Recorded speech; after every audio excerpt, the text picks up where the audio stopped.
Welcome back, Real Talk and Real Estate family. We'd like to welcome y'all back to another episode. I am, of course, your host, the Money Man, and then also in the building, K Dub's finest. We got the closer and the philosopher in here. What's up, fellas? Oh, as the closer, I just want to Oh, let we y'all switching know. it up again? We I just switching it wanna up? let y'all know. What you got? What you got for the day? I'm the real estate disruptor. The real estate disruptor. Yes, I Okay. gotta take the phrase because they talking about that all in the industry right now about disruptors and so on and so forth. And so I've taken on that role of disrupting the real estate world primarily to help out the clients and the people out there because we need to disrupt this in a different way than what they doing right now. I was going to say that I could have sworn disrupt was a negative term, and the You way they would. was using it, I think in the article you was checking out. Yeah. But I'm flipping it. I gotta flip it on them. You got to flip it. You know what I'm saying? Because those disruptors ain't doing it the right way. They ain't taking care of our people. So You the gotta philosopher and myself, we gonna come out there and disrupt this world here. Is it me or does everybody got this really low monotone voice? Are y'all trying to We do a on little chill. We something on extra chill today? today. Look, we on chill today. today. Especially I'm on my third cup of coffee, And you still and not I'm amped yet? still on chill. Wow, what's wrong? Hey, look, I feel like I'm on 100. You said, but I'm still I on just chill. sound like I'm on 10. You crazy. Hey, look, I'm taking a page out of the philosopher book. You know what I'm saying? Yes. Like I'm, Marco Spoon over here on late night midnight jams or something like that. You know what I'm saying? He taking a little lower tone. But anyway, we here to talk about on a topic today. We here to talk about the next series in the. No, we in the same series. We're We're the just same in series? a different topic of that series. On the next, business, what do you call the it? real estate. The next level of that series. Next series. Next. The next subcategory. The next subcategory of that series. I like that. Okay, next subcategory. We still into the business of real estate series. Yes. All right. So we started from the bottom. Now we here, right? So we started entry level, right? You know what I'm saying? Yeah. What if you want to get into real estate? You know what I'm saying? Yep, The mindset right. on that.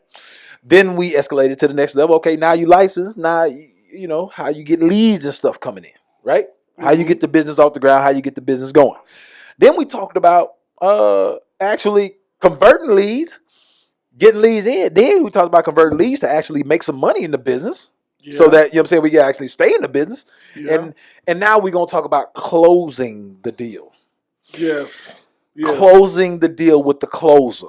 That sounds like a good webinar. I thought it was a disruptor. Closing the deal with the closer, huh? That's Fly closing the deal with the flows, but he wants to be the disruptor.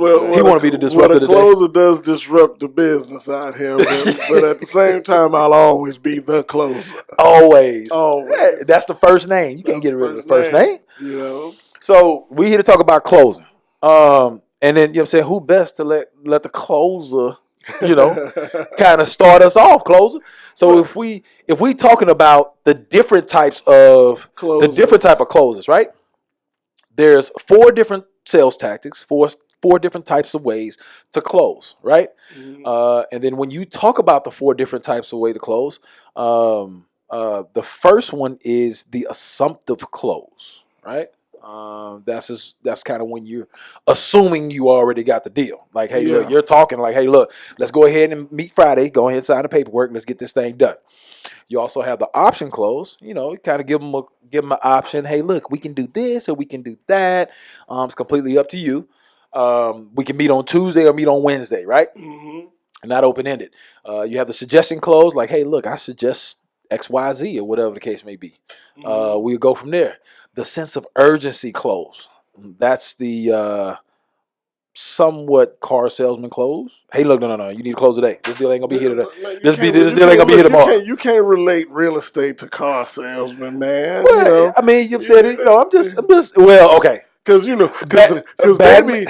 they be doing it on a different level. Like they be trying to get you to close on the urgency close, not because the car ain't gonna be there, because they got 10 of them in the back. Right. And they just try to, versus in real estate, an urgency it's a little bit different. It's really different. There you go. Because literally, that house might not be there tomorrow. Right. Right. You know what I mean? But and a lot of times in a good market, you know what I'm saying, it's not. So you know what I'm saying? It ain't necessarily no bluff. Yeah. But when we talk about these 4 main closes, closer, which one would you say that you are? And then you know what I'm saying, let's talk about that type of closer. In order to be the closer, of course, you got to be able to manipulate and use all 4 closers when the time is right. Okay. But we add in the best interest of the client. In the best interest of the client, of course. Okay, I got you. Because the reality of it is this, it's our job to, we in a sales job to a degree, right?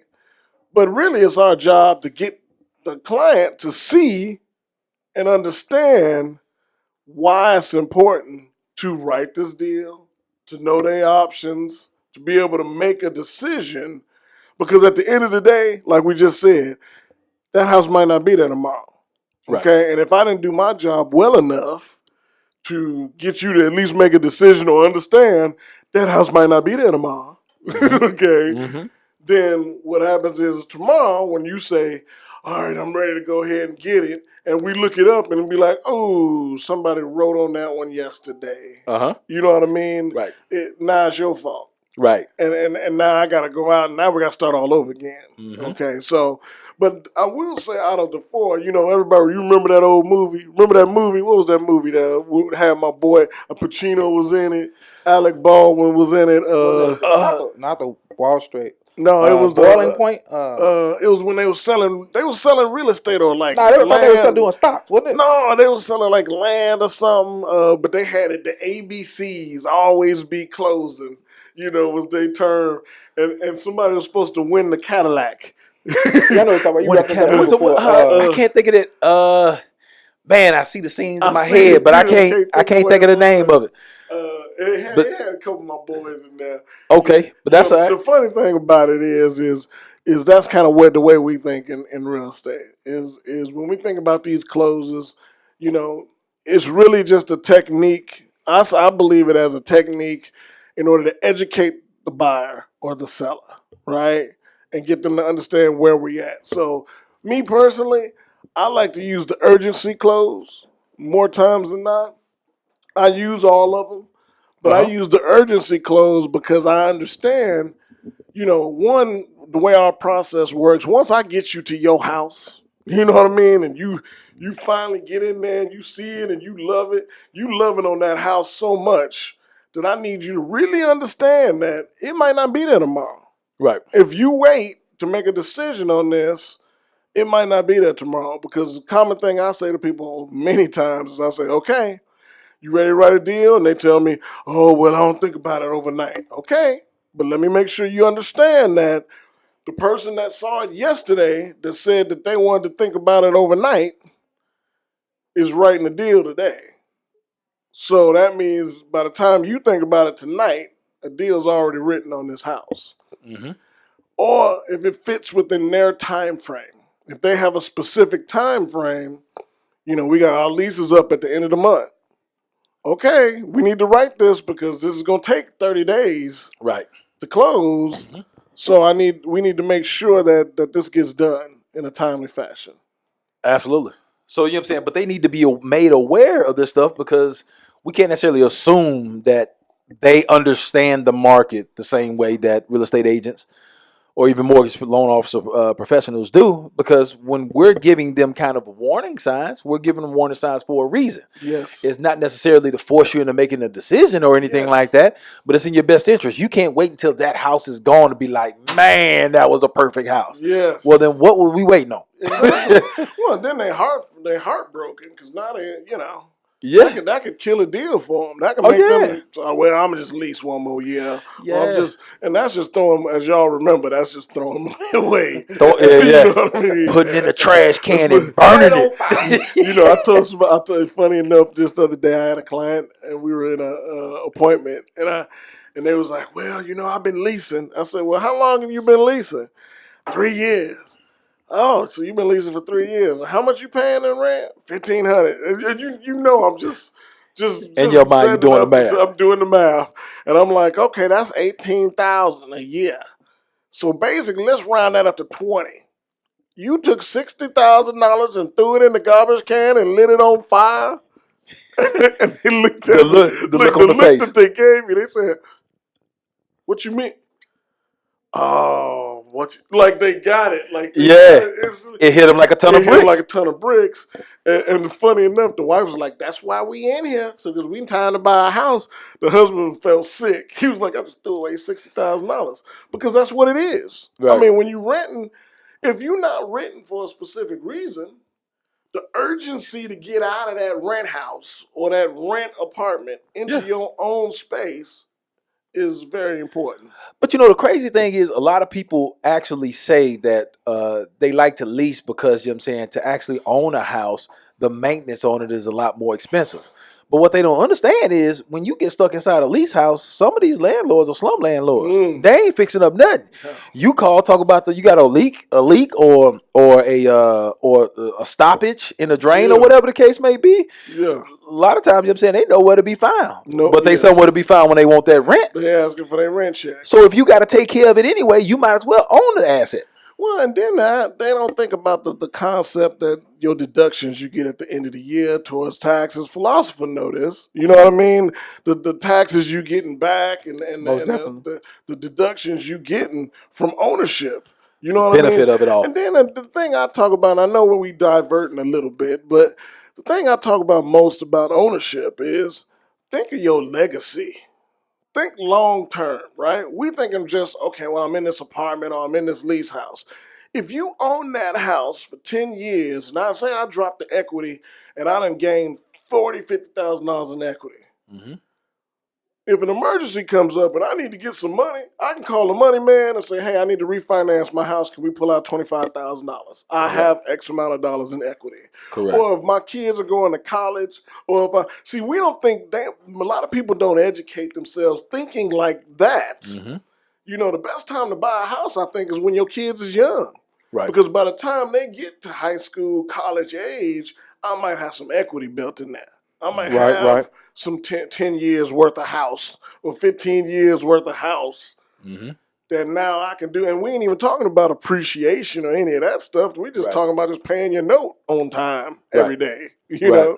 And then the thing is that, you know what I'm saying, a lot of times when you think about the future or you think about your kids, that you're making a decision now for your kids in the future, I think a lot of times you end up making the right decision. It's only when you start thinking about, man, I'm just worried about me and right now and my kids going to have to fend for themselves when they get up. I think you start to make completely different decisions. I think when you do purchase a house, like the closer say, when you purchase a house early, when they do get up, you're able to do a cash out refi. You've built in enough equity, you're able to do a cash out refi to help with college, if not pay at all. Yeah. You know what I mean? Because college, we're not going to even talk about the fact that college debt is a major problem.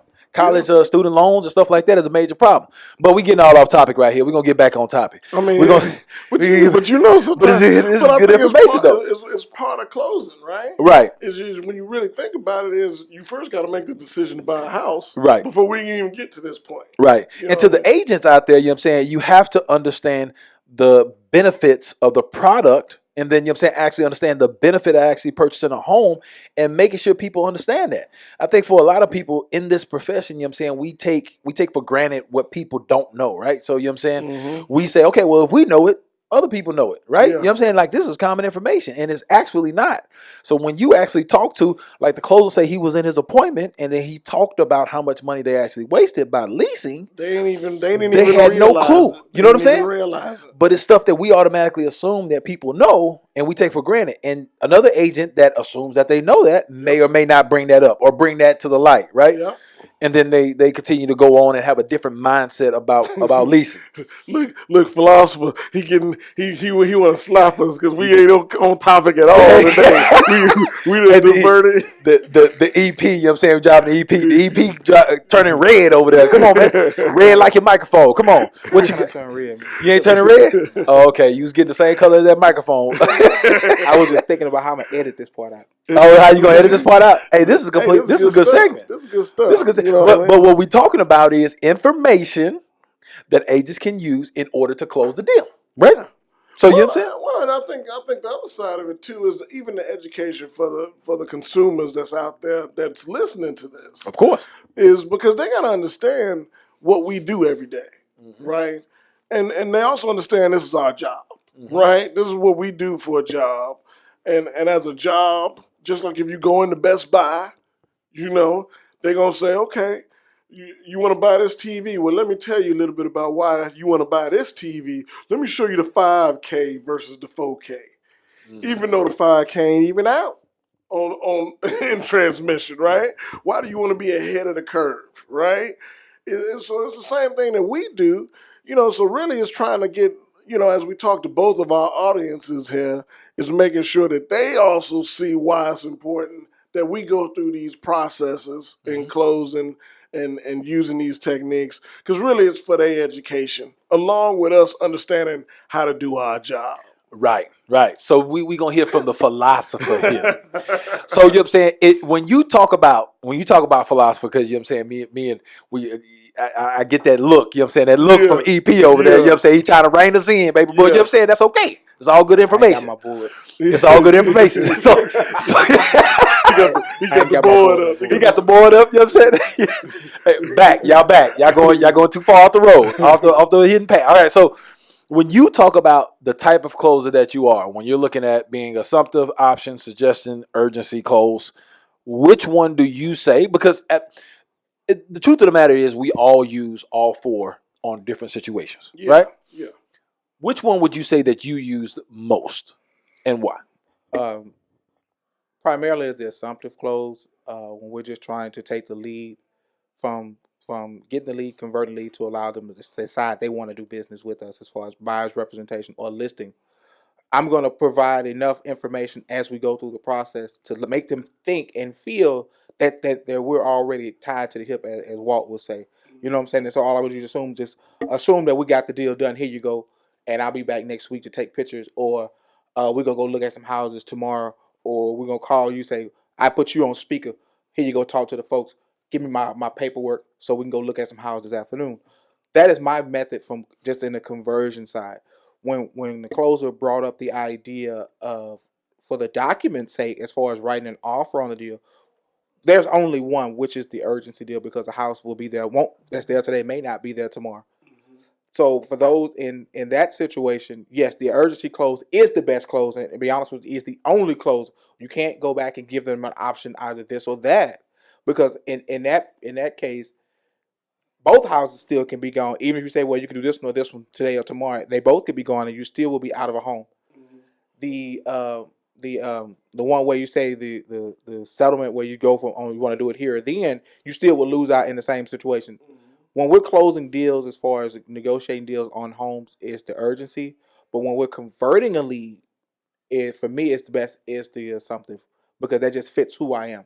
I'm a person who will give you as much information as possible, but while I'm giving you the information, I'm actually taking you where I want you to go. Like, okay, look, this is what we gonna do. We use the words we. Here's our plan. How you feel about this plan that we got together? I use a lot of those we and us to kind of coach them along to say, okay, yeah, it's us. They get the idea. Say, I thought we was already working together. What's I'm signing this for? Oh, this is the formality side of it. We are. This just formal. That's it.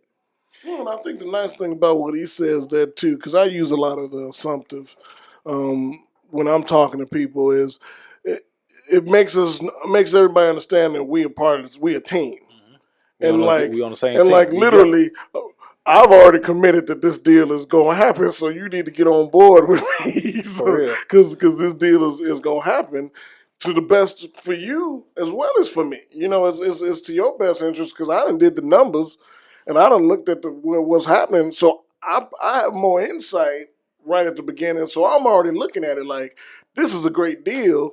You need to get on this, right? And really, I'm just catching you up to speed so that you can make a good decision. You know, because if you leave that at the option, right? Which house or which that or which this. When sometimes people got too many options. You know what I mean? So it's also kind of fitting the right type of clothes in the right situation, depending on what you're doing and what stage you at.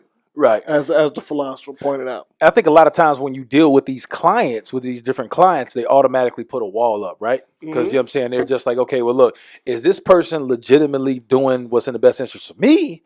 Or are they just kind of trying to tell me anything that I want to hear just so they can get their commission check? You know what I mean? And I think when you use words like the philosophers say, like we, us, and that type of thing, it kind of helps that wall comes down, right?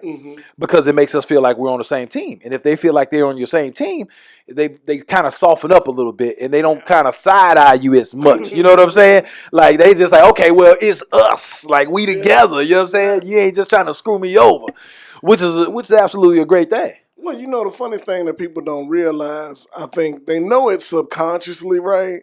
But they don't really realize is we don't get paid unless the deal gets done. Okay? And it's not about the paycheck per se for us, but when you really think about it, like we're not going to throw garbage your way.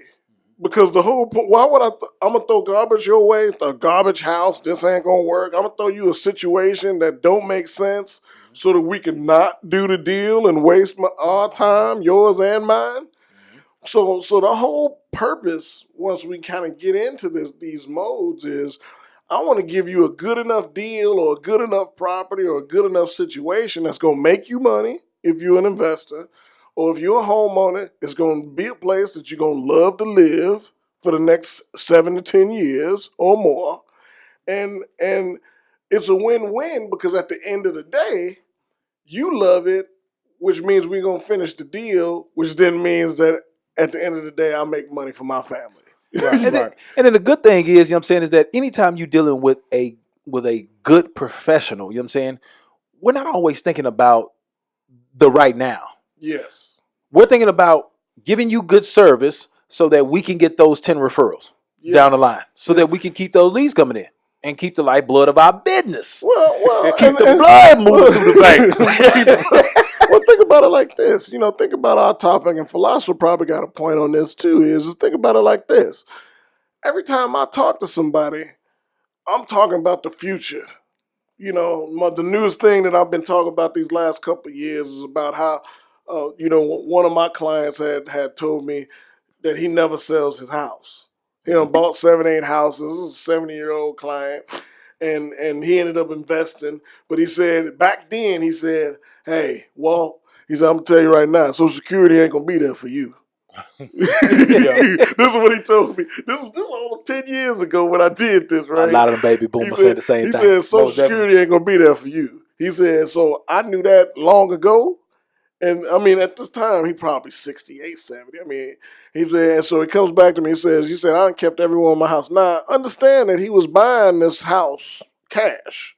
The one that we was buying, he was writing a check. Okay. But what he said was, he said, I got my original house that I bought. My first house I bought, I have. And that house I rent. You know, I got somebody in it that's renting for $800, $900. It's paid off. It's just one of them houses I keep. He said, but every house that I've bought from then to now, I've kept. And I move into my next house, I rent that house. I move into my next house, I rent that house. And so I've always taken that with me as a consultant for my clients especially when they're younger. If I got a young client and I explain that to them, I tell them, look, you got to think about your future, because think about this. If I'm starting to buy my house at 25, at 45, okay, 20 years later, I done moved, let's say, 5 times since then. Right. At a minimum, I got 5 houses. And all of them houses going to have some level of equity.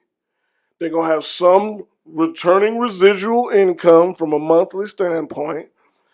And now, maybe I don't got to work as hard at 45. Right. You see what I'm saying? Mm-hmm. Or maybe I just keep working and I'm just stacking that. That's my retirement. You see what I'm saying? But getting people to understand that at a young age, you got to be thinking urgency closes, and you got to be thinking, well, look, this is what you can do now, and this is what you got to do later. In regards to some of these, so that's how taking some of those closes we was just talking about and using them on a bigger scale, right? That clients aren't even thinking about. They ain't even because they just thinking about this house right now. They just thinking about I need a house. I'm tired of living in an apartment or whatever it is. They ain't thinking 20 years from now or 10 years from now. You know what I mean? So that's kind of one of the ways that the philosopher and myself even talk about using some of those closes and techniques. What you got, philosopher? When it comes down to the idea of always be closing the ABC of what we do, it's great to always to try to help the people think about the future pertaining to how you close your deals. You also need to think about where are you in the transaction. Should you close this part right now, or do you need to wait? Say, okay, we've got them, we've got the lead. They say they want to work with us. They say they want to look for some houses. Are we trying to say we've looked at 3 houses? Do we want to seize the opportunity and say, well, look, this house fits you best, or do you want to go to the option this or that one? If you know for a fact you've already done the background, okay, the market over here is kind of slow, so the homes are sitting on the market for 30 days, whatever the case may be, depending on your price point. We have to understand that our closing technique has to vary. Even though I know I have my favorite, and I know the urgency one is the best.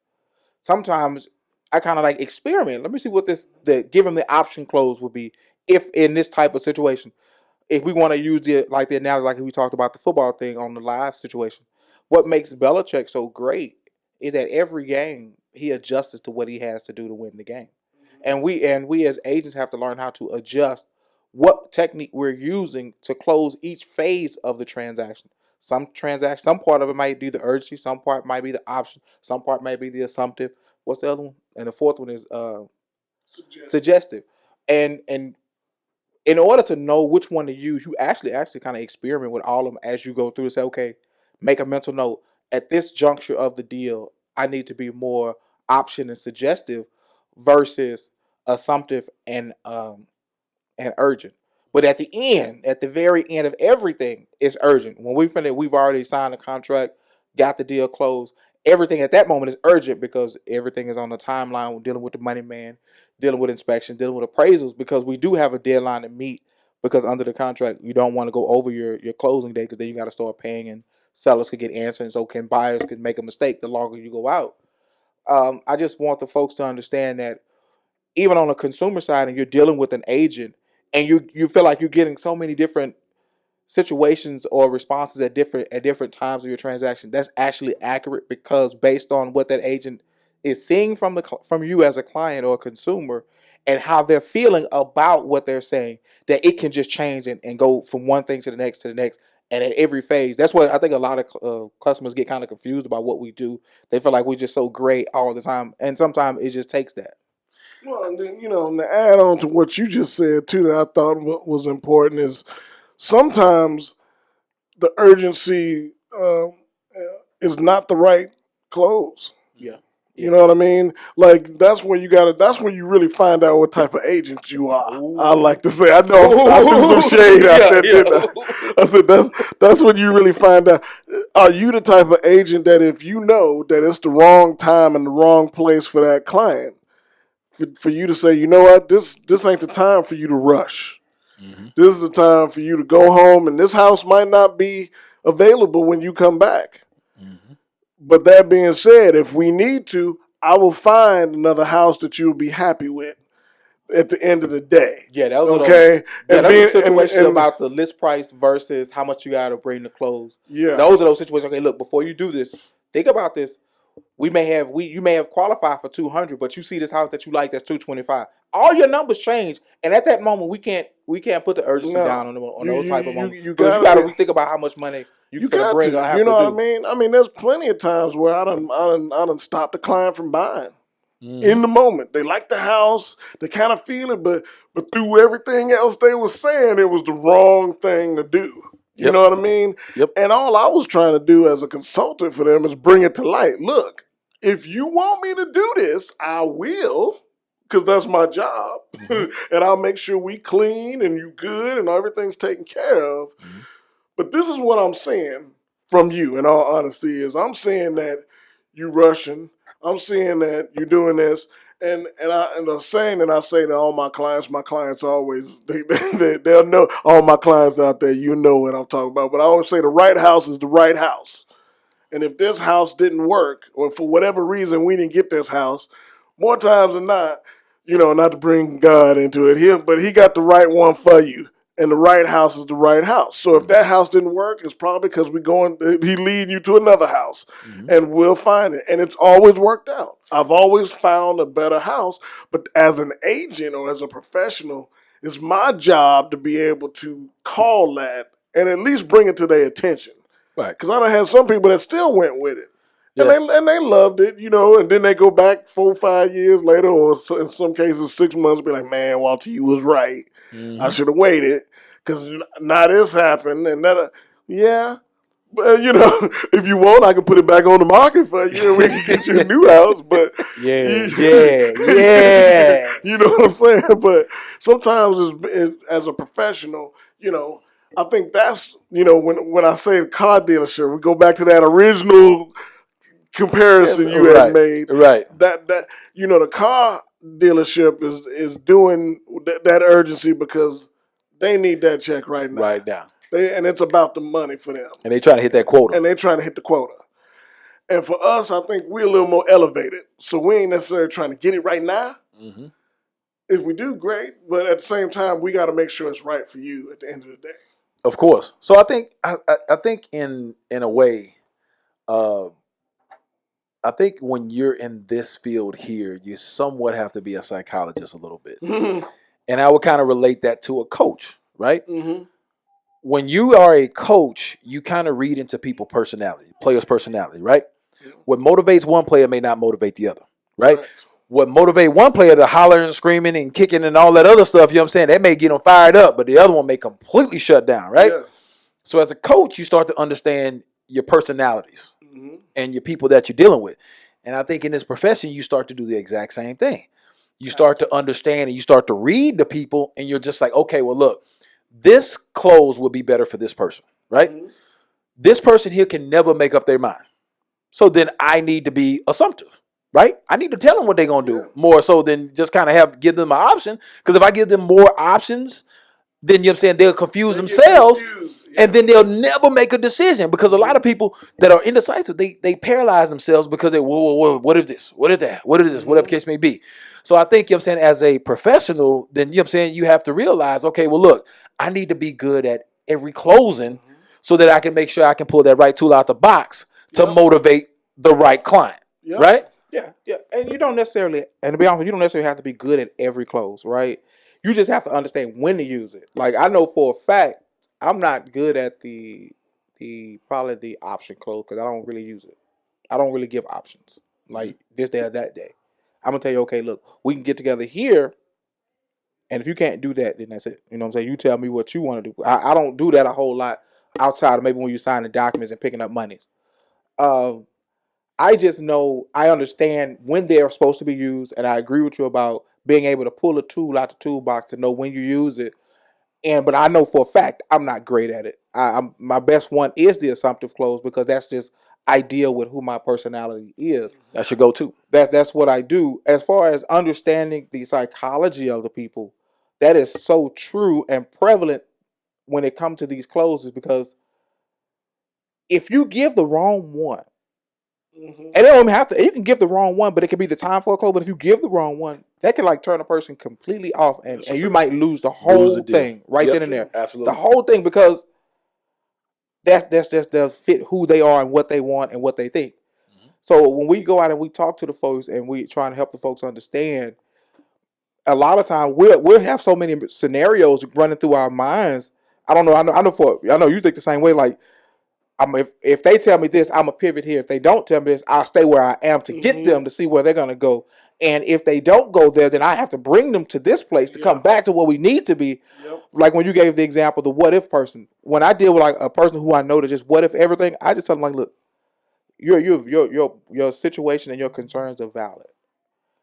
No one can give an answer to every question that you have. I'm sorry, I know I can't. I'm gonna give you as much information I possibly can via the MLS, my experiences, versus research that I've done. I'm gonna give it to you, and you have to be able to, number one, use this information and give questions based on this, so we can continue on with the discussion. And if you decide to what if outside of this, I can only give you so much. And when I give you what I have, all I can tell you is that that's just what I know for right now, and I can't answer or give you a considerable answer to your scenario that you just create every moment that every something comes up. Yeah. And it gets like that because you will have those folks who will be like, well, what if on the inspection report they don't do this and they don't do that? I'm like, well, if they don't, is it a deal breaker for you? Do you want to fix it? Do you really need it to be fixed? Because then you can what if it to me and I can give you an answer, but my answer is gonna be well shit, I wouldn't even worry about it because that's something that can't affect me right now. Well, and some of those what ifs, like you just said, ain't even they really creating their own hurdles. You know what I mean? And it's like you said, as a psychologist, it's like, okay, why are you trying to sabotage this deal? This is really the question you start to ask. Why am I trying to sabotage this deal, or why am I trying to sabotage my question? Like, but then you know that about that person, right? And so then you go to the next deal, so now you're trying to answer all those questions ahead of time. Yeah, that's another thing. We can't get caught up in that. Yeah, we can't take the elephant out the room and then move them on. And I agree with you about trying to be proactive after you have a situation like that. I do my best not to get out of who I am because everybody that I deal with may not fit for me. Yes, and I may not fit for them. And we talked about that once before about sometimes you just can't be a person's agent because you can't work. That's where you got to go ahead and say, well, look, y'all take care of these folks. So y'all take care of these folks. I really can't handle them the way they need to be handled. Mm-hmm. And hopefully they'll be a better match. Probably get that referral on the back end for it. Yeah. But the idea of knowing that when you come across a person is the best thing to do because you don't want to have your days are already long. You're not trying to have extra long days because you're dealing with a person who just quote unquote just don't get it. Yeah. Well, right. and then you're always trying to do what's best for the client. Mm-hmm. Right? And what's best for the client might be for me to pass them on to the philosopher. Be like, hey, they more your type of client. Somebody can groove. You know what I mean? More. Like I said, hit me on the back end, like you said, with the referral. And then I'll move on to some more people that maybe fit my personality a little bit better. Because at the end of the day, it's about the experience of the client. Yes. And then if you know that y'all don't mesh well, or, you know what I'm saying, that first meeting was a little bit rough, then, you know what I'm saying, it's in their best interest to pass them on along with a personality that they better mesh with. So I get that. But now let me ask this, and I ask this to the closer, and I feel like, how important do you think knowledge is when in order to be able to sell your product, right? In order to sell your product, it kind of brings about confidence, right? You know what I'm saying? Yeah. So it somewhat makes you a better closer. Like, what's your take on that? Now that's a little bit of a loaded question there because I think that you can. I think you, coming from the agent perspective, right? Mm-hmm. I think you can be just as effective if you don't know a lot, but you know the basics, versus someone that does know a lot, knowledge. But this is what the deal is between the two. If I don't know a lot per se, maybe, and that's usually when I'm a newer agent, mm-hmm. right? Right. It's important for me to, one, take good notes and read other signals. And it's also, I need to have somebody or someone that maybe does have the answers, that's experienced, that I can make a phone call to, that I can talk to. Because, as I've said before, people deal with people they like and they trust. Mm-hmm. And people might like you and trust you, but if you don't know nothing, you can lose a deal, especially if you portray yourself as not knowing nothing, mm-hmm. okay? But if I'm someone that maybe I'm new in the game, but I got the best resources, I got the Belichicks and the Tom Brady's and and that's on my team. Them, mm-hmm. they sell number. Mm-hmm. Now when we go to talk, that behind me, I got some of the best. Mm-hmm. So if a question comes up, I can still answer it. Now, if I was to move to really being effective, you're always going to be more effective as you gain more knowledge and more understanding of what this business is about. Mm-hmm. And you always got to be learning. Like myself, I've been in this business since 2005, right? Every day I'm still learning stuff. I'm still reading on new stuff. I'm reading as technology changes and how effectively that can help my clients and myself. You know what I mean? I'm always learning something new. I'm always into something, right? Mm-hmm. And I'm doing that because I got to build the knowledge. Now, it's just like anything else. Who do you have your best conversations with? Usually with like your grandparents, because they got all that experience of life. and they telling you stuff that you might not listen to in the moment, but you know what they telling you is the truth because everything runs in cycles, right? It's the same thing in real estate. If I've been through 1,000 transactions and you've been through 2, well, who has the odds of really, if you come and give me a question, of probably having that answer? I'm probably going to have the answer on the surface just because I've been through 1,000 transactions. And so I can say, well, based on the experience I've had, this, and this. But then let me flip it for a minute, right? Because remember, I'm not downplaying the new person, but think about it like this. I'm an old soldier in this game, right? I've been doing this for a little while. Well, think about these young cats that's coming in now, right? And we talking about technology. Well, they might know how to manipulate and filter through all of this technology, right? So if I had a client, let's say, that's a millennial, I got to actually work harder on some level because I got to communicate at their level. Right. So I got to communicate through social media and through IM and through you see what I'm saying? And that might not be my natural groove unless I'm learning how to do it on an everyday basis. So it's not that I think that one is better or worse per se. I think it's all about your mindset on whether or not you're willing to be an agent or a person that's always learning. The more knowledge you have, the more availability or access or efficiency you can be. Right. Absolutely. Overall. And I think you're saying, to me, it's like if you're knowledgeable about it, you kind of prevent yourself from sounding incompetent, right? Because you know what I'm saying, when people ask you a question that you don't necessarily have the answer to, most people tend to either stutter or they tend to have that look on their face like they got egg on their face. Yeah. Oh, and I hate the wing it thing. Sound like Sammy Davis Jr. Yeah. What did and I don't know why people look at the ceiling. That's because you're looking for your memory. Yeah. You know what I'm saying? You think you trying to look at your brain. I don't know, but you know what I'm saying? It's a great thing when you actually know the product and then you can actually give a legit answer. Yeah. And you don't have to feel insecure about not having an answer. And then you feel secure about, hey, look, if there's this one question that I don't have the answer to, I can go find it. And you don't have to be like to every single single question that they ask. Because then at that point, your whole mind is thrown off. Well, so from that point forward, it's like, oh man, you're not in the game anymore. Yeah. That's just like dropping a crucial pass. Yeah. On third down. You know what I'm saying? Like now your mind, you got to try to wheel it back in. Exactly. What you think? What you think, philosopher? As far as knowledge, how important do you think knowledge is when it comes to, trying to give a close? Really, I'm gonna go totally opposite.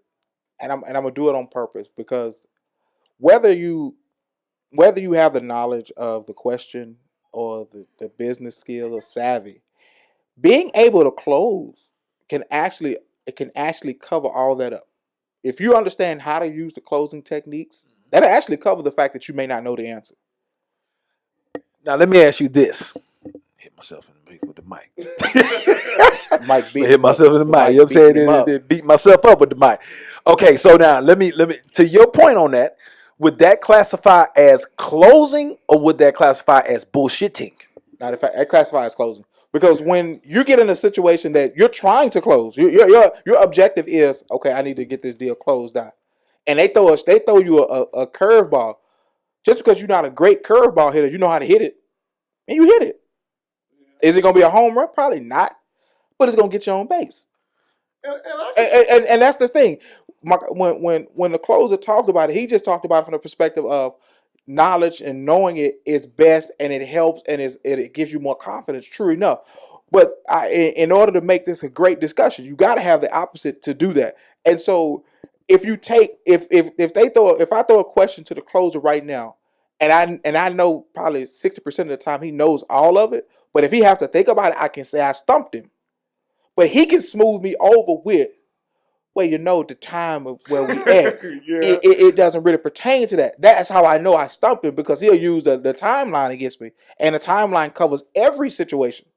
And so that's his close to me when I stump him. And I'm not sure if you know that. Yeah. I just gave you away one of my secrets. But when I give him a question, he doesn't really know. He'll throw the time where the time frame could be different, and based on what's going on at the time, it's kind of hard to say. He just doesn't know the answer right now. But if it burns him up on the inside, he'll call me back. Oh, we'll get to, man, we had talked about such. He'll tell me then. Yeah. Because I know I got him, because he'll use that. That's his close to me.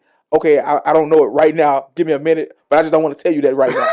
He don't want to like that in front of me. But he'll throw me the real estate answer. And if you ever pay attention to me, I look at you like this. Yeah, dude. Look, I know by his body language, Hey, right? that's the professor in the closer. That's the professor right there. That's the professor. You know what I'm saying? He does it. I'm like, okay, that's fine. I'll wait until he figures it out. But what he's saying is right, 100%. And sometimes you close it, even with a client. You know what I mean? You'll close it because you might even put it back on them. I've done that where I'm like, well, they'll ask me a question. I'll be like, well, tell me, why is that important to you?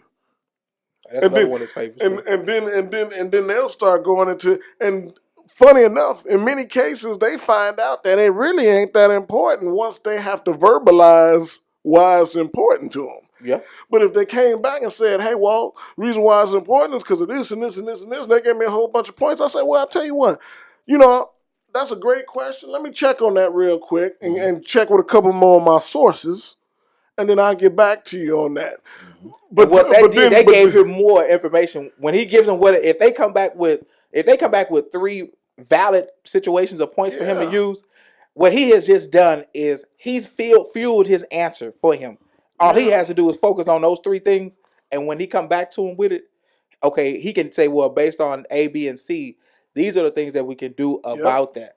Because if they just throw if he doesn't do well, what do you think or what's important to you to them at that moment, it leaves it so wide open to where he can mess around and put his foot in his mouth, and you'll be out wrong thing. Yeah, you find out the wrong thing that they ain't even thinking about. A lot of rookies. That happens to a lot of rookies. But it does. That happens to it does, and that's where that knowledge question that the money man comes up. If you don't know how to navigate, it's not that you don't.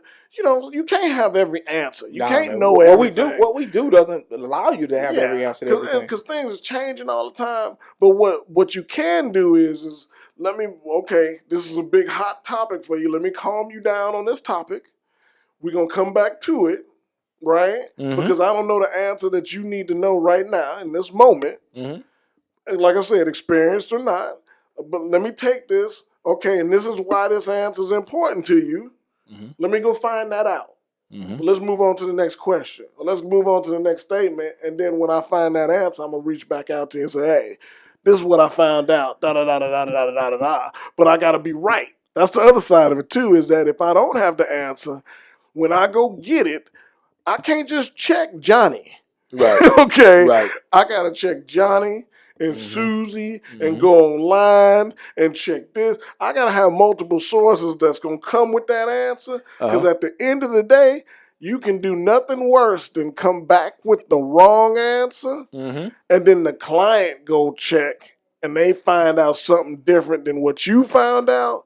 And then they ask, hey, Walter, you told me that it was this. And I just checked this and I found out it was that. Yes. And now you asking questions. Now you losing that trust factor. You losing that credibility. And then a lot of times, you know what I'm saying, well, not a lot of times, but you know what I'm saying, sometimes you'll have those know-it-all clients, that either have researched something and they just trying to test you to see what you know. Yeah. Or, you know what I'm saying, you have those clients that don't know and they know a know-it-all. They heard it that, from you know what I'm saying? Yeah. They heard it from family. They know what know-it-all. Oh, they know everything about real estate. They ain't bought a house in 20 years, like you say. Yeah. You know what I'm saying? That happens a lot. But how do you deal with when you're talking about trying to close something? How do you deal with the negative personality? We talked about the what if earlier, right? The person, what if? Mm-hmm. What if the house burns down? What if it floods? You know what I'm saying? Yeah. What if the roof caves in? What if? Kind of how do you deal with that person? How do you get that person out of negativity to be able to close that person? You asking the closer or you asking the philosopher? I'm asking the closer, man. Okay. I'm asking the closer. Well, I'm gonna tell you. You know, we're gonna get back to the basics on that person. Is one if it's just one? It depends on if it's a couple or if it's just one person. Because usually, if it's a couple, one side is negative and one side is not, and so you're trying to deal with both sides. Okay, let's say it was just one person, right, in the group. I'm gonna start to dig back into questions. So when they tell me, you know what, I heard this neighborhood flooded. Oh yeah, well, who did you hear that from? I need to find out where their source is first. Oh, well, I heard it from my brother. Oh, your brother lives in this neighborhood? No, he lives down the street 2 miles away. Oh, did it flood in your brother's neighborhood? Yeah, it flooded in my brother's neighborhood. Well, how did he know that it flooded over here? Right. Oh, so I'm gonna start digging, right? And then I'm gonna pull up some information. I'm gonna say, okay, well, let's look real quick. And I'm gonna pull up some, because facts, you can't lie from facts. Right. And I'm gonna say, okay, well, it looks like this is not in a flood zone. It looks like this is the highest point in this neighborhood based off of elevation. And then I'm going to tell you something. Why don't we do this? If you decide that this is the house for you, what I would do is let me knock on a couple of these neighbors' doors and let me ask them how Harvey was when they was here, since they live here. Right. And then we'll go. But right now, if this ain't a house that's in the top 3, for you to even look at, are you saying? And now I'm gonna put it back on them. Are you saying that this is a house that you want to buy? You see, because at that point, close it. That's really what it comes down to, right? If we looking at 10 houses, and you negative Nancy on all 10 houses, even though you picked the 10 houses, right? But you negative Nancy on all the different scenarios, right? Well, I need to determine, because really, who cares if you ain't gonna buy that house? Right. Right? If that house ain't even in the running, who cares if it flooded? You ain't gonna ever be over there. Let's not waste time. Yeah. Yeah. If you saying that this is in the top 3, this is one of the 2 or 3 houses that you gonna buy. Yeah, that's why I'm your resource. I'm gonna dig a little deeper and I'm gonna find out for you so we can make sure this is a good buy. But let's make sure we got 3 houses now. Because in the case this one flooded, we got to go to number 2. Right. You know what I mean? Or if this flooded and you don't want to do it. Now the flip side of that is Harvey. I'm also explaining Harvey was unique.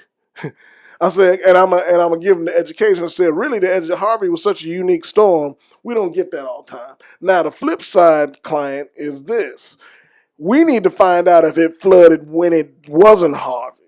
Like when it just was a regular rainstorm, did it flood? You see what I'm saying? Because that would tell us a different story than the Harvey one. And usually they agree with me on that. They go, oh, you're right, Walter.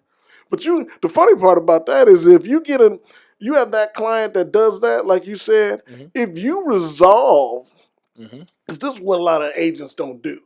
If you resolve 2 or 3 of those questions that they got, you resolve it back to back, the way I did, they stop being negative. And they get to the point where they trust you. They say, okay, you got the answers. I know you're going to check if we need to check. And then at the end of the day, they'll say, hey, Walt, this is one of those top houses. I think, can you check and see if it come from a different perspective? Can you check and see if it flooded over here? Or completely different mindset at that point. I feel like, you know what I'm saying, that's a straight out of a law and order strategy. You know what I'm saying? Hey, look, we're going to get you on this stand and we're going to attack your credibility. So your brother said it flooded over here. What proof does he have? Here's my proof. Yeah. What proof does he have? Oh, yeah. We'll attack your credibility. You're right. I mean, because at the end of the day, you want to be a good resource to them. And you want, and like I said, I don't want to put you in a place that's not good. Right. For you. Oh, yeah. You know, the right house is the right house. Yes. But the sad part about it is if I don't do my due diligence, at the end of the, like we go back to what the philosopher said earlier, at the end of the day, when you move in that house, if you love that house, you will send everybody that you know to me because you thought I took care of you. I did all the checks and balances and everything. If you flood the next month and it's just a regular rainstorm, and I said, you're going to blame me. And you're going to be like, Walter put me in this house. We talked about it flooding, and it flooded the next month, and it was just a sprinkle out here. You know what I mean? You see what I'm saying? It's all about, what you do. Because it's always somebody that they want to point the finger at, man. It's always, Got to. Walter, you said Got to. this is your fault it flooded. Got to. That's Hey, right. Man. but look, philosopher, you know what I'm saying? You take it from a different angle. When you have those negative people that come up to you, you know what I'm saying? Like, what is your approach? What's your mindset on how to get the deal closed? In actuality, it's the one thing that we all do, which is I don't go with the probing questions. If you have a problem with something that you feel like, man, they just flooded or whatever, the neighborhood is this. To me, it'll be like, okay, you feel like that's what the neighborhood is like? Okay. Oh, we over here now. Why don't you come through here at night and see what you think? Mhm. If it's jacked up at night, then you know it's gonna be jacked up. Come through here on the weekend. If you got you got a party street, you got the Latino Americans that love to have a good time every weekend. You might like that. Some people like to have a good time where they can go out. But if that's what you think or how you feel about it, come through at night or come through whatever your situation may be. The flooding was an easy one because of what we live at, we start learning signs. All right, Yeah. if you go in a neighborhood and your street is higher than the house, you know it flooded. Mm-hmm. You know what I'm saying? Because you can just see how the water just backs up. And so I'm able to say, well, did it flood? Like, based on the street, probably did because the streets are higher or lower than what the house is. Mm-hmm. For older community, and if they have bayous all around, they haven't done nothing to the bayou. Like in South Park, they just redid Sims Bayou. They're not flooding anymore because they deepen the bayou by another 20 feet. They're not going to get any more water like how they did. Mm-hmm. If there, as long as you have based on our experience, for me, it just helps me when I deal with negative people from living in Houston all my life, dealing in real estate, understanding, looking at flood maps and understanding flood policies, talking to flood agencies. That just helps me be able to combat a lot of negativity that you may have. That's pretty much it. Well, it sounds like him saying, even though it's somewhat two different approaches, the bottom line is that you have to treat them like they're from the show me state.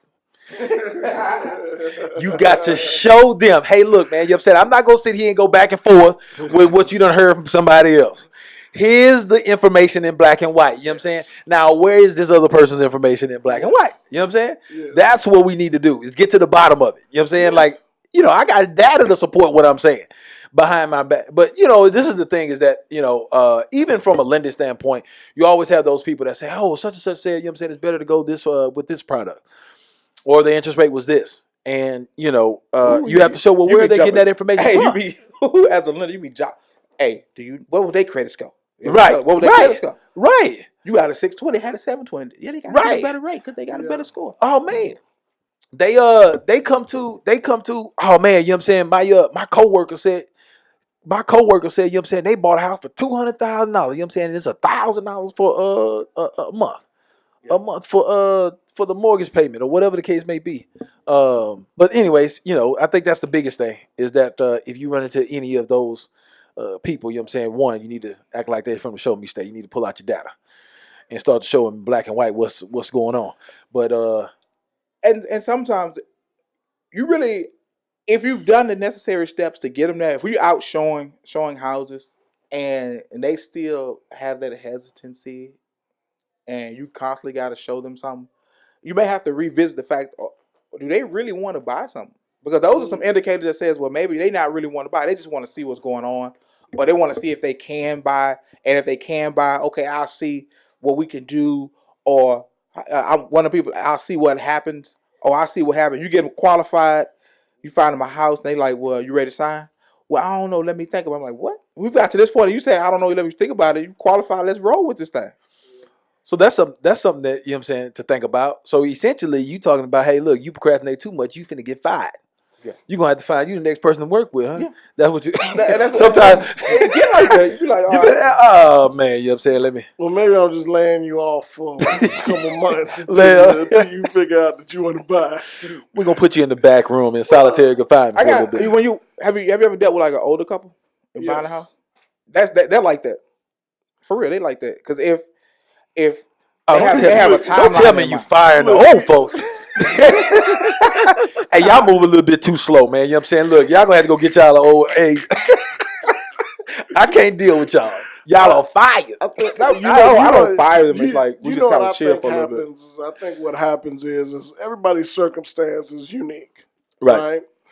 And what happens is depending on how many emotions are tied into the old house, what's happening in their life, the urgency or motivation behind why they moving plays a huge role in really, because in their mind they might be 100% there, right?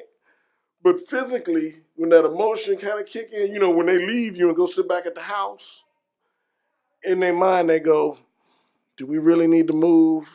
You know what I mean? Mm-hmm. So it's that battle. I think the hardest part is really trying to get that battle or understand that that's what it is from day one or day two. For when you're dealing with Older folk or I ran into anything. this one like because I mean, he said it's all the older people. I think it can be any age bracket. like older people I done are had harder, younger, worse than that though, man. well, I done had younger cats that done did it, and middle aged like myself Mhm. that done did it. They are just procrastinating. For what? Well, I think their scenarios sometimes it makes like so. For example, check this out. That's him being stumped right there. No. No,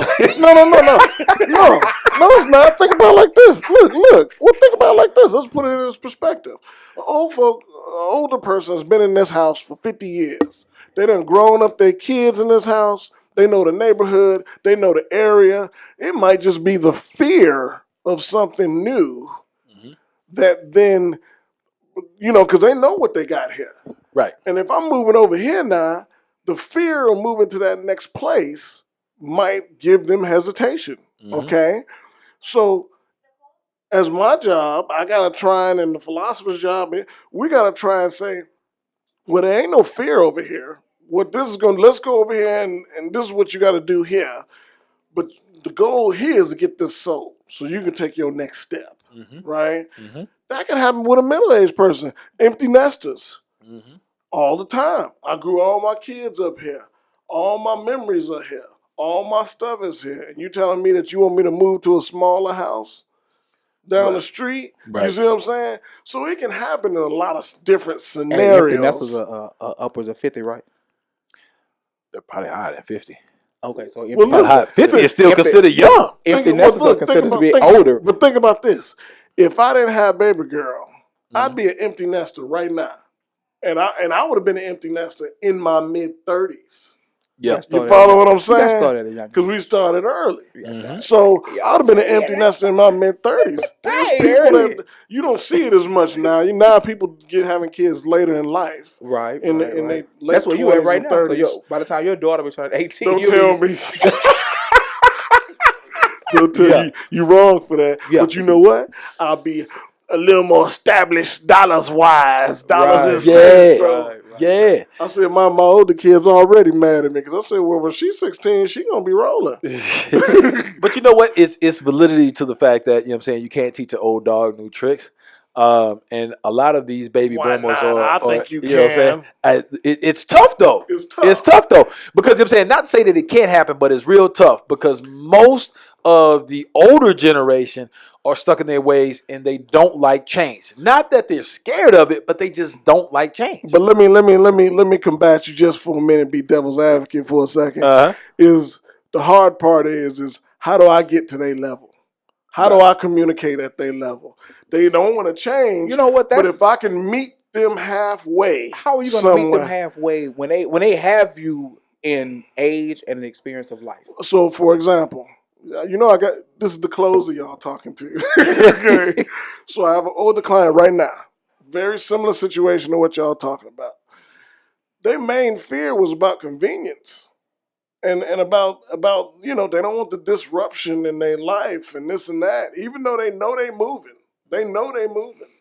The deal is, They got to be close to the doctor's office, the pharmacy, Kroger's, and the cleaners. Well, think about it like this. What if I was an older client and all my kids is grown and they all live in different states and I'm the only one here? Right. And now you trying to tell me to move. Oh, Right. now I'm moving because I really don't need this much house anymore, whatever the reason is, right? Mhm. That fear is going to continue to circulate, right? So if I can find a way to meet them halfway, well, hey, I'm going to give them ideas maybe they didn't have. Well, hey, have you thought about maybe having one of your family members come down here? Or have you thought about maybe having one of your family, going up to one of your family members and just having a long vacation and we'll do this process while you gone. and That's keep on the you up to date. now that's on the sales side. That makes sense. You know, When you're selling the house, and trying to meet them halfway somewhere. No, they've been around for 80 years or 70 years or whatever. Yeah, but if I can suppress some of their fear and say, hey, look, I got you. Right. Yeah, You know what I true. mean? Because that's really what they're looking for, secure. And They're you looking for just security. and you just hope that your idea, your process on that is to say, okay, well, look, if I can get some help that's on your side that I can communicate with. Yes. You're not really communicating with them. You're navigating them to go talk to the daughter or the son that you can know that you can, okay, look, I just need help with your parents, trying to help them understand what's going on, because we both know that they've outgrown this house. So this is my idea. What do you think? And then you sell it to them on why it's important, and then let them, because what's gonna happen? Just like they did with my mama. Do they call me up? And I called mama and said, all right, mama, this is what this is what I think we should do, blah, blah, blah, blah, blah, blah, blah. Explain it out. She was like, okay, she felt better because I felt good about it. Right. You follow what I'm saying? Right. And now, in them scenarios, now we over communicate. Now I'm making sure that you feel just as secure as when we started. I might communicate more with you than I did with a regular client that doesn't need that much communication. But it's all for security. Right. You follow me? No, of course. It makes sense. Look, you're making me give some of my closer tactics. Give some of these tips, man. That's what we're trying to do. We're trying to give these folks tips, valuable information, valuable stuff. But anyways, we're going to get ready to wrap this thing up. Real talk takeaways. Closer, what you got? What you got on real talk takeaways, man? Oh, you're going to come to me first, huh? yeah. The EP seems a little occupied over I done said so much. You know what I'm saying? No, I think if I'm coming from an agent perspective, the most important aspect of it is to understand what techniques and how to close, right? Because at the end of the day, it's a service that your clients are hiring you for. You know, some people look at it as the other way around. Your clients are hiring you to put them in the best position to buy or sell their property. On the flip side of it, it's going to be important that not only real estate agents continue to take it to the next level in regards to education and learning and knowledge, but to be able to utilize that and communicate at the level of their client. Okay. Don't sit back and just, I'm going to talk fast. I'm a Midwesterner, right? So if I talk fast to every single client like I did in Chicago, right, they ain't gonna like and trust me because our communication ain't the same. So understand that, what we call mirror and matching. Match what your client is so that you can help your client feel good and understand what's going on. And lastly, I would say is really make sure that you're paying attention to the situation and scenarios that's going on with your clients. Because based off of that situation and scenario, you really will be able to suit the needs of your client at a higher level, at least from an agent perspective. Standpoint. I got you. Look, was I spending some fire on that one? Fire, hot fire. Hey, juvenile 400 degrees fire. I'm telling you. Hey, what you got, philosopher? What's your real talk takeaways? Well, in the perspective of just closing your deals, whether it be the lead to a new business or closing your deal from the start all the way to the end, understand you as an agent are in charge. You know what I'm saying? You have to know that your responsibility is to get them from point A to point B. And in order to do that, you have to start and you got to finish. You can't start one thing and then jump to another thing and not have that part finished. That's the reason why we talk about closing the deal, because you're finishing that part of the process, whether it be from lead to conversion or from prospect to closing a deal completely out. We have got to continually remember that and work on it. We have given you four of the top closes that's really being used in sales tactics all over the world. We've identified which ones that work best for us. Go back in and check this stuff out and see what works best for you as a person. If you're in sales, consulting, or whatever you do, these tactics work and they're easily applied. You just have to pay attention to when to use them and when not to. Love it. Well, my real talk takeaways is, as a professional, it's very similar in what we have to deal with as far as trying to close clients. The biggest thing to me from both perspectives, either from the agent and from the client perspective, is knowledge. Once the client has the knowledge that's given to them by the agent, I think there's a lot of hurdles that you can avoid just because they're more educated buyers. When they don't know, they tend to listen to other people or whatever, and then create a little bit of a difficulty for you to do your job, because then instead of you being efficient as far as trying to give proper service, now you're trying to defend what you're saying against what other people are saying. But when they're educated themselves, they can kind of sniff out the bullshit from the real, right? But at the end of the day, you know what I'm saying? I think you have to become a person that reads personalities and read the people that you're dealing with. Not every person you're going to be able to treat the same, but you're still going to be able to give quality service.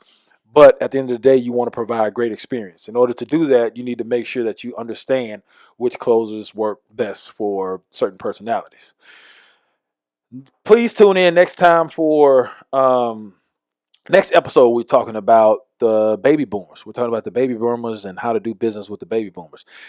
We've gone through the series from start to the finish. Now you don't close the clients. Now we're going to go into the fact of how to deal with certain clients. And then, we talked a little bit today about how to deal with the baby boomers, the older generation, which I think is a little bit of a topic within itself. Tune in next episode. We're going to talk about that. Please make sure you check us out on Facebook, Real Talk in Real Estate, Real Talk, and then the letter N, Real Estate.